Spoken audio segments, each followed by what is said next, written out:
Welcome po ulit sa aking channel. Maraming salamat po. Ngayon, magluluto po tayo ng puso ng saging. So, gagawin natin siyang ulam burger. So, samahan niyo po ako sa pagluluto nito. So, ito na po yung puso ng saging natin. Oh. So, linisin lang po natin siya. Pakita ko lang po sa inyo kung paano siya paglilinis. So, ang gawin natin, tuklapin lang natin yung balat. Tapos, kunin natin itong laman. Ayan. Ayan. Alisin lang natin itong parang karayom dito sa loob ng laman niya. Ayan. Separate lang po natin yan.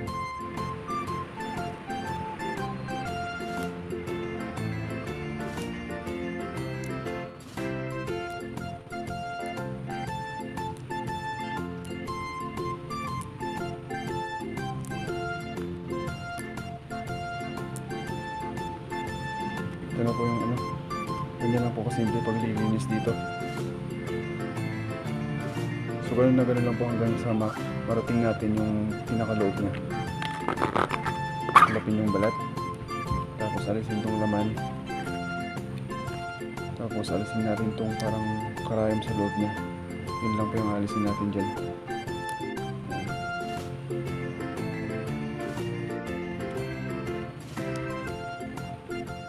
So ito na po yung nilinisan nating puso ng saging. Pag ganito na lang po kalit yung natira, pwede na natin siyang slicein. Huwag na natin siyang, hindi na necessary na linisan natin siya. Kasi, ano na to, malambot na yung loob na ito.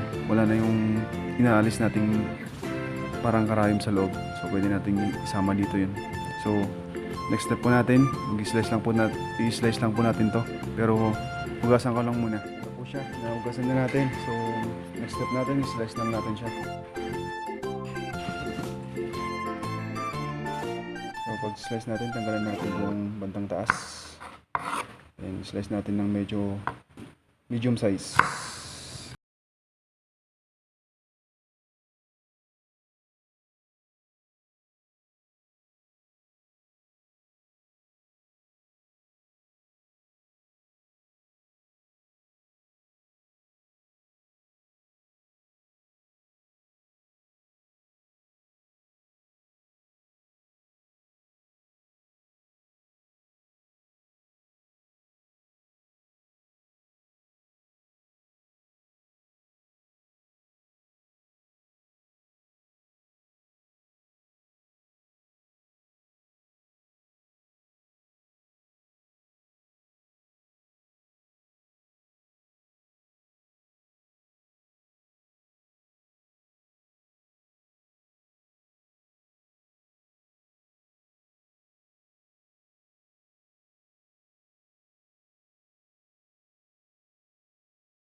po natin siya ng mabuti para ma-mix yung kanyang yung mga nilagay natin pampalasa.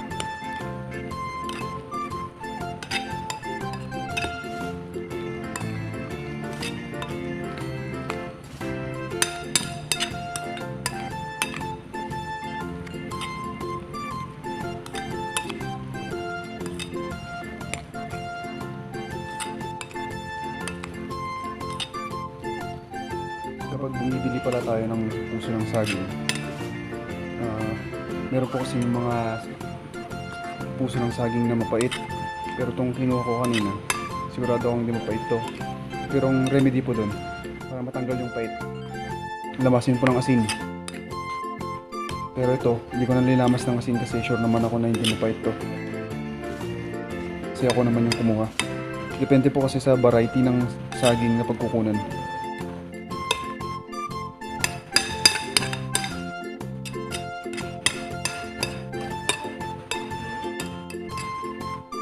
So yan po, ready na siya. Luluto na po tayo. Wait na po itong ating kawali. Magdali na po tayo ng mantika.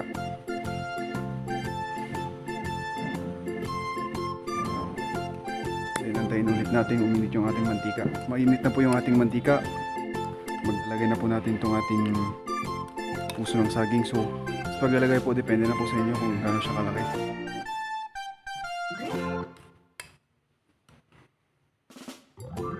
Gawin lang natin siyang bilog.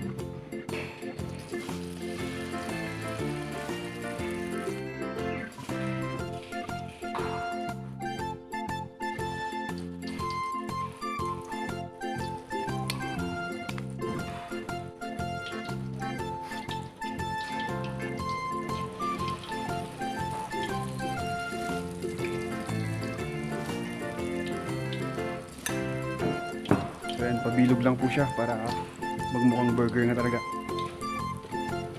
Tsaka wag po natin lalakasan yung apoy natin kasi masusunog. Alalay lang.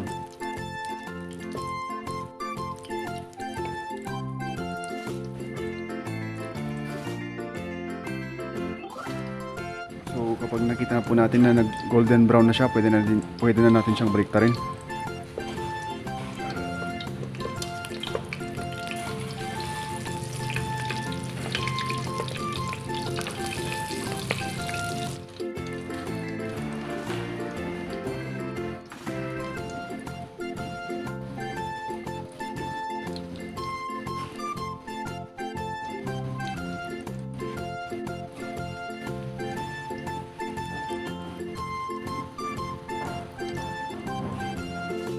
So kapag satisfied na po tayo sa pagkakaluto niya, pwede na po natin siyang hanguin.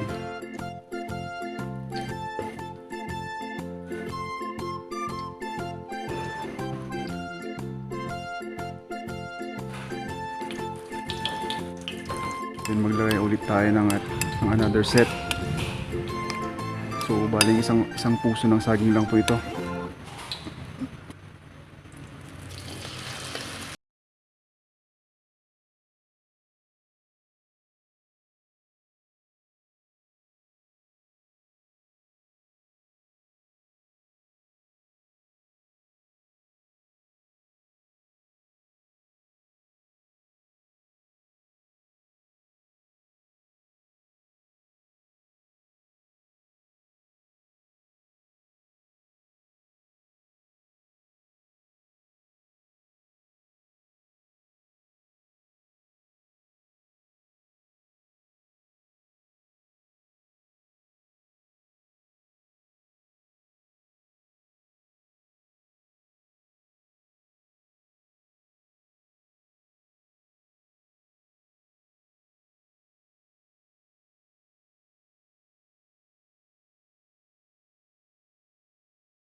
Yung ano natin, finished product natin.